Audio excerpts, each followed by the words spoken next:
Il y a longtemps, à Londres, nous dit frère Baxing, je cherchais un logement et je vis une annonce sur un journal. Appartement à louer. Je trouvai l'endroit et frappai à la porte. Une petite fille ouvrit la porte, me dit d'attendre et alla à l'intérieur voir sa mère. Sa mère vint à mi-chemin et me vit me tenant sur le seuil.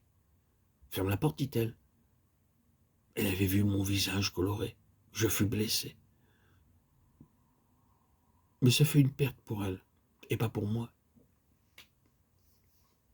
Elle avait perdu un locataire, car je lui aurais payé un bon loyer. Je dis, je trouverai un meilleur logement. Aussi, je fis demi-tour et dans la rue suivante, je trouvai un meilleur appartement, dans une maison plus belle et avec un loyer moindre. Alors je remerciai Dieu pour cela. Je sais que tout ce qui m'arrive est pour mon bien. Je me réjouirai en l'Éternel, mon âme sera ravie de l'allégresse en mon Dieu, car il m'a revêtu des vêtements du salut. Il m'a couvert du manteau de la délivrance, comme le fiancé s'orne d'un diadème, comme la fiancée se pare de ses joyaux. Ésaïe 61:10. Maintenant, la chose nouvelle est une nouvelle beauté. Une beauté que l'on ne peut pas obtenir en portant des vêtements mondains. Mais si vous dépensiez une grande somme d'argent pour acheter de nouveaux vêtements, cela ne vous donnerait pas la beauté. Tous les vêtements se déchirent et s'abîment à la longue. Mais l'Écriture dit, il m'a couvert, habillé, revêtu avec un vêtement de salut, qui devient de plus en plus brillant. Essayez-le, et votre visage resplendira de la gloire de Dieu. Toutes ces choses seront nouvelles. Voici, je fais toutes choses nouvelles. De plus, il donne de nouveaux parents. Jésus répondit à celui qui le lui disait, qui est ma mère et qui sont mes frères?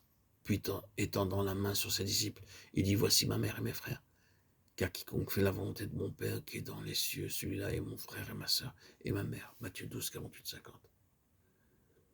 Le Seigneur donne de nouveaux frères et de nouvelles sœurs, de nouveaux amis. Nous abandonnons nos vieux amis qui continuent de vivre dans le péché et à faire des choses honteuses.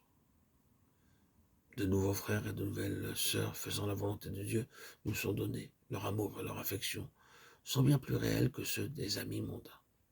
Les personnes mondaines aiment pour peu de temps, mais cet amour est pour l'éternité parce que nous savons que nous nous retrouverons. Il y a quelques années, nous dit frère Baxing, lorsque je quittais le Canada, beaucoup vinrent me voir partir, et comme nous serrions les mains, ils dirent, frère, nous nous reverrons. Si ce n'est pas ici, ce sera là-haut. Quelle merveilleuse espérance. Je ne connais même pas leur nom. Par contre, je sais que je rencontrerai mes amis canadiens au ciel. En 1946, mon père mourut en Inde. À ce moment-là, j'étais en Écosse. Aussi, mon frère m'envoyait un télégramme, père décédé. Je répondis à mon frère par ce télégramme, je reverrai mon père. Je savais qu'il était né de nouveau et avait été baptisé avant qu'il meure. Si vous voulez rencontrer vos parents dans le ciel, vous devez aussi vous repentir de vos péchés et recevoir le Seigneur Jésus-Christ comme votre sauveur. Autrement, c'est adieu pour toujours. Avant que mon père meure, il appela ma sœur et lui dit, mon enfant, tu ne me verras plus dans 3 jours. Elle commença alors à pleurer. Ne pleure pas pour moi, ma fille, je suis prêt. Mon temps sur la terre est terminé. Je vais dans un meilleur endroit. Ne pleure pas pour moi, s'il te plaît. Elle s'en alla en pleurant, exactement comme il l'avait dit le 3e jour. Il mourut très paisiblement. Depuis ce jour, je n'ai jamais eu le sentiment qu'il était mort. Nous nous reverrons. Nous savons que c'est seulement une séparation temporaire. Nous nous rencontrerons de nouveau pour ne plus jamais être séparés dans des corps célestes, glorifiés et immortels. Mes amis, mes frères, mes sœurs, nous vivrons tous ensemble pour l'éternité. Si nous sommes séparés maintenant, ce n'est qu'une séparation temporaire.